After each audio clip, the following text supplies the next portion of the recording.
Good afternoon. I'm Csaba Varga, PhD student at the orthopedic department of the Semmelweis University, and my PhD program is about the indications in foot surgery, especially in the surgery of ankle arthritis and adult flat foot.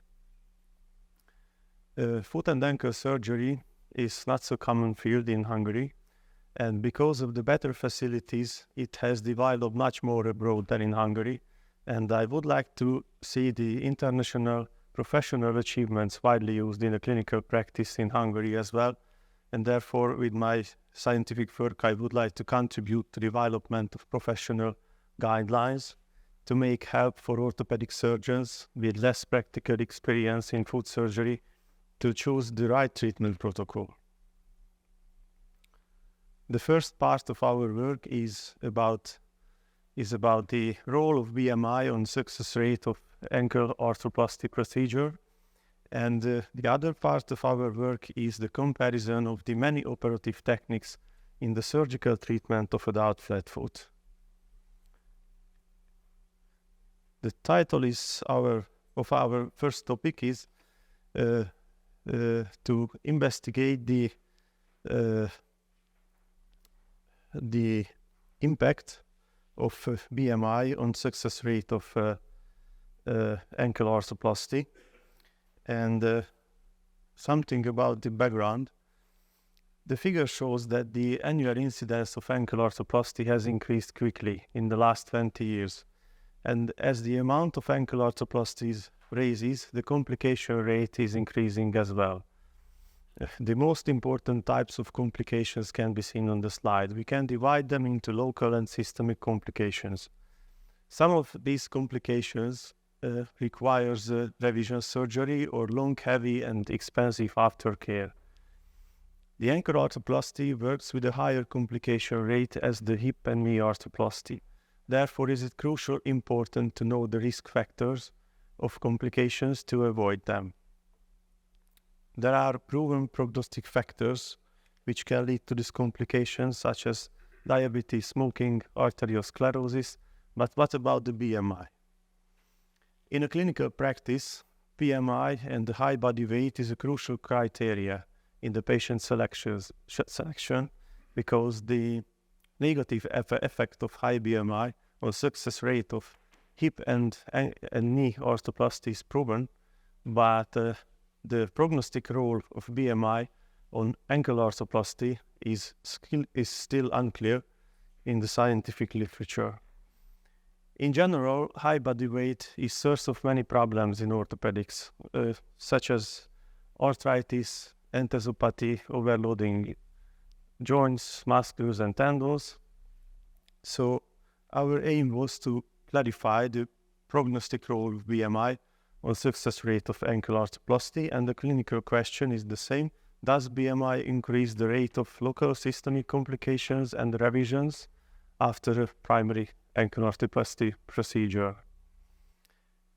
And our hypothesis was the complications appears in a higher proportion among the obese patients.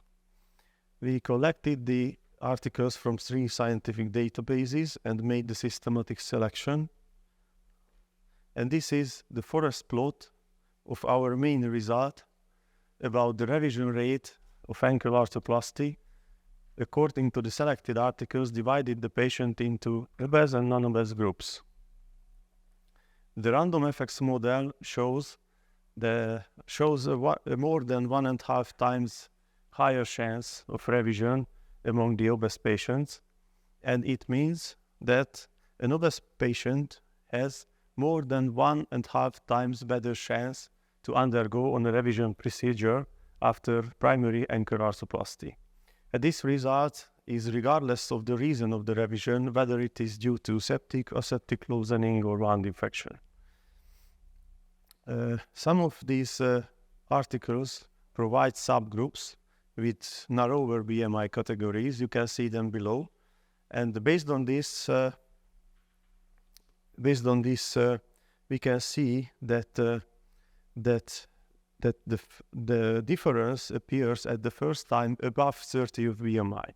That's why this cutoff value 30 of BMI seems to be appropriate in this investigation.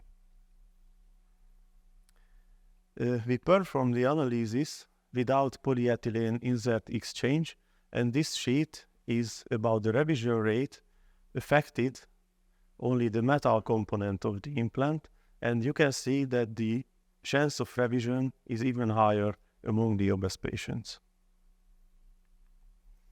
Our next forest plot is about the perioperative complications, but we had a large problem with it because the categories were overlapping, and therefore we could not prove the difference between the obese and non-obese groups because we had a high heterogeneity in this investigation, and the situation is the same with the next forest plot as well, which is about the local complication rate of ankle arthroplasty.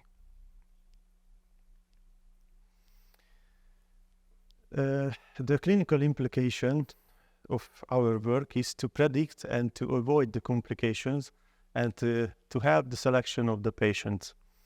The complications can affect the financial costs, and that's why it's considerable to change the treatment protocol plan in case of obese patients in ankle arthritis, because we had another surgical solution which seems to be a little bit safer. It is the arthrodesis of the tibio-talar joint. Yes, our investigation has some limitations as well, so we had a high heterogeneity in the complication rate. The problem is the overlapping of the categories, and we had only 2 BMI categories. As a conclusion, we can say that revision rate is significantly higher among the obese patients, and the clinical implication I have mentioned already. This is our third submission by the Foot and Ankle International. It was 2 months ago, and we are waiting for the answer. And our next topic is about the comparison of the different and many surgical techniques in the surgical treatment of adult flatfoot. Something about the background. So the prevalence of adult flatfoot is around 15% according to the latest studies, but only the 7 to 15% of these patients need to be treated because of the symptoms. The other patients has no or slight symptoms only. The guidelines or the recommendation allow multiple choice of operations, and I would like to show you that. This is the staging of the disease, and you can see that the surgical techniques are divided into the staging groups, and there are many methods to choose from within a single stage, and we usually use them in combination. So the type of the surgery is currently selected mostly based on the experience and the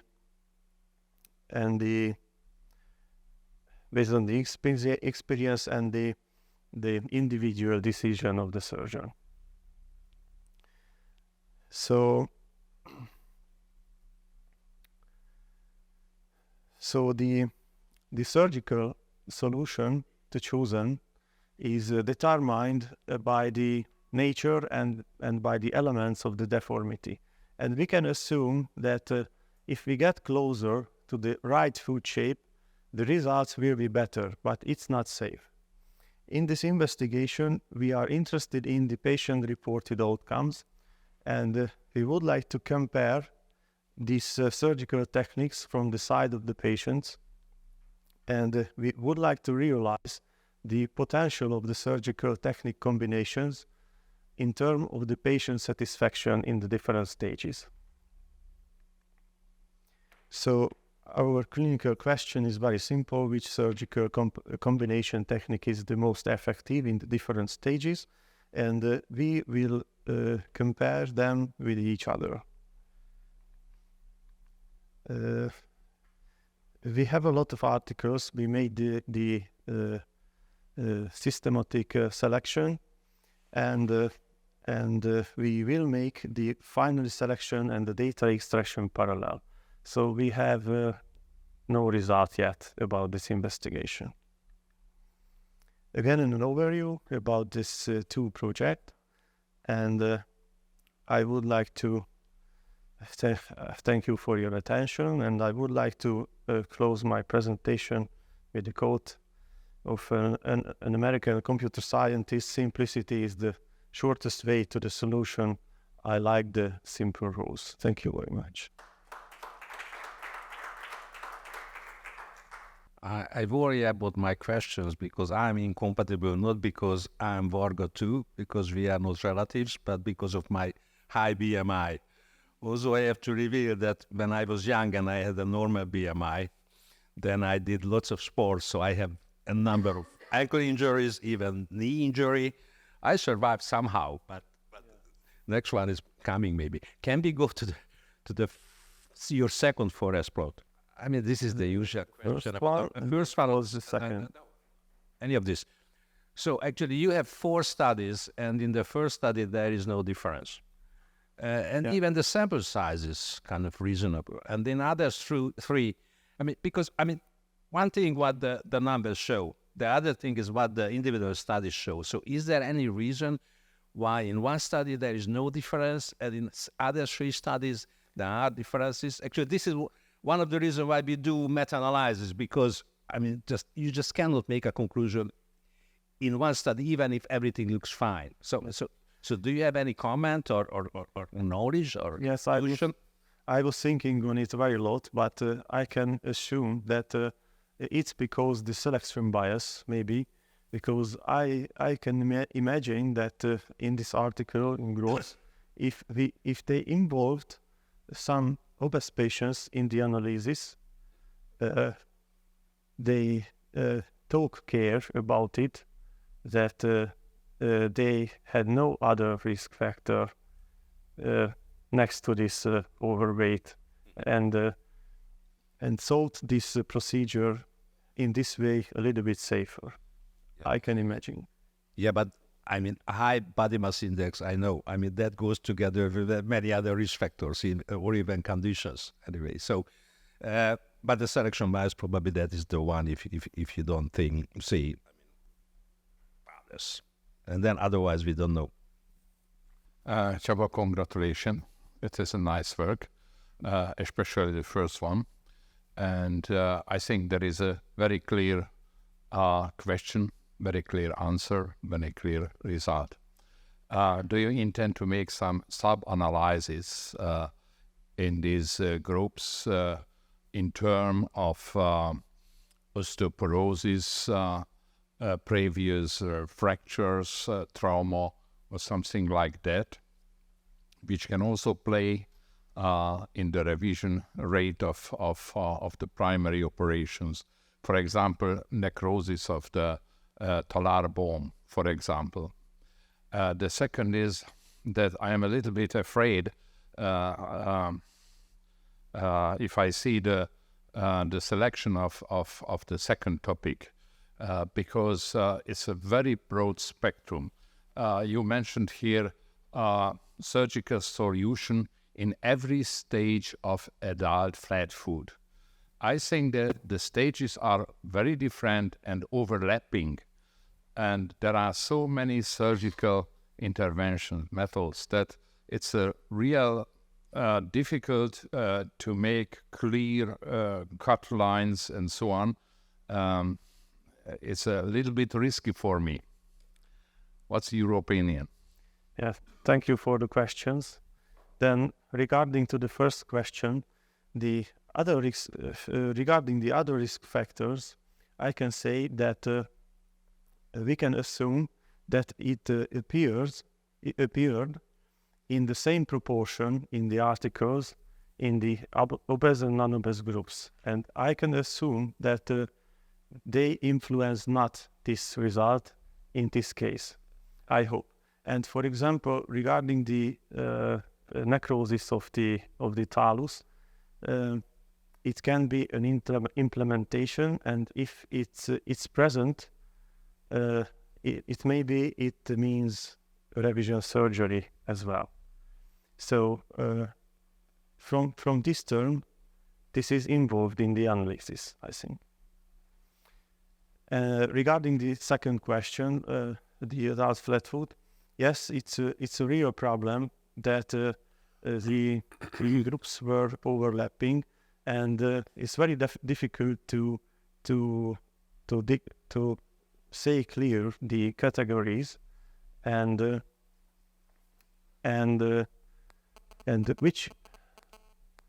which combination are the best for this treatment. But I think we will do it, that we collect all of the combinations and we will deal them as a separate operation.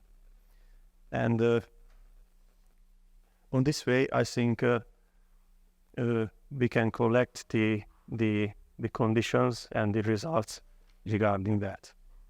Okay, nice talk. I fully agree with Professor Szendrői.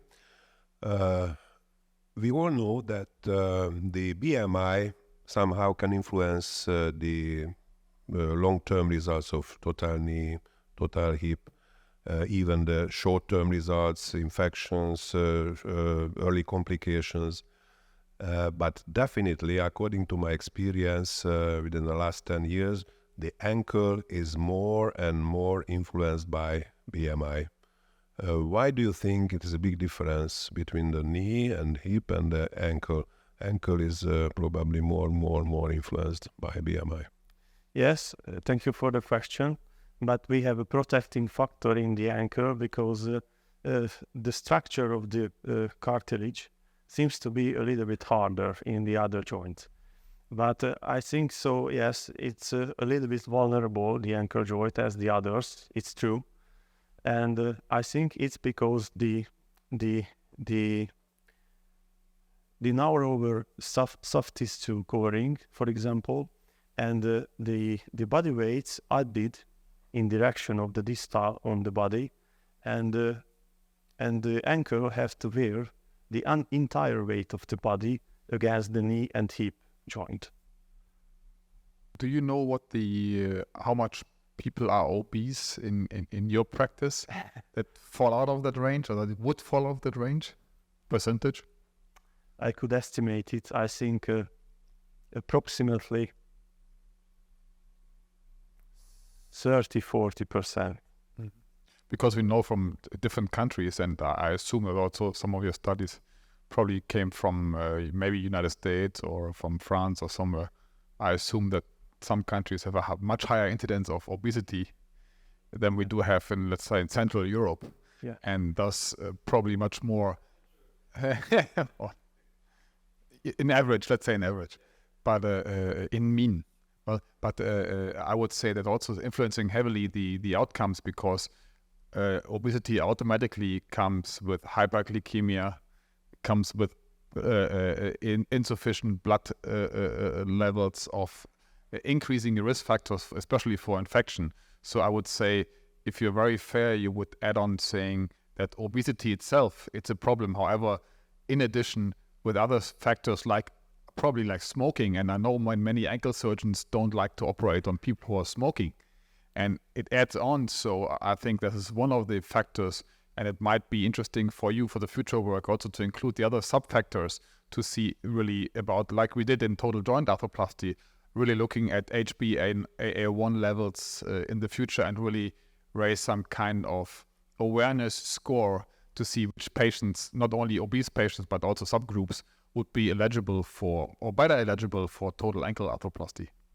Yeah, it's very difficult, because this is a confounding factor that the BMI is related with the high blood sugar, diabetes, and so on. Yeah. But I think that the diabetes is the most important confounding factor in this investigation. But we can not take it into account because it's very, very difficult to measure it. So which value would be the most appropriate for that? For example, the fasting blood sugar level, or hemoglobin A1C or what else, and or the time when the diabetes appeared by the individual person. It's very difficult to measure. I think registry analysis and connected data would be necessary to investigate it. Translational medicine, right? But what about the total numbers of total ankles in Hungary? Do they also increase in the recent years, or staying the same? We have not realized them until now, but I think yes. Thank you. The last question I can answer you. The number of total implantation increased in the last time, and now we have about maybe 15 to 20 implantation per year. In Austria, which can be compared to Hungary, it's about 70. So I think it's a pure financial question, and the support, financial support, is not optimal. And maybe also expertise, because total ankle, not many people are well trained. It's not that easy, I mean, to do a total ankle arthroplasty, because you need a teacher. And if you have low numbers, there will be no, let's say, high-end training as we know from total knee or total hip, because we do it every day. But it is concentrated to the Semmelweis University. We are the only center here. Great presentation and great work. Congratulations.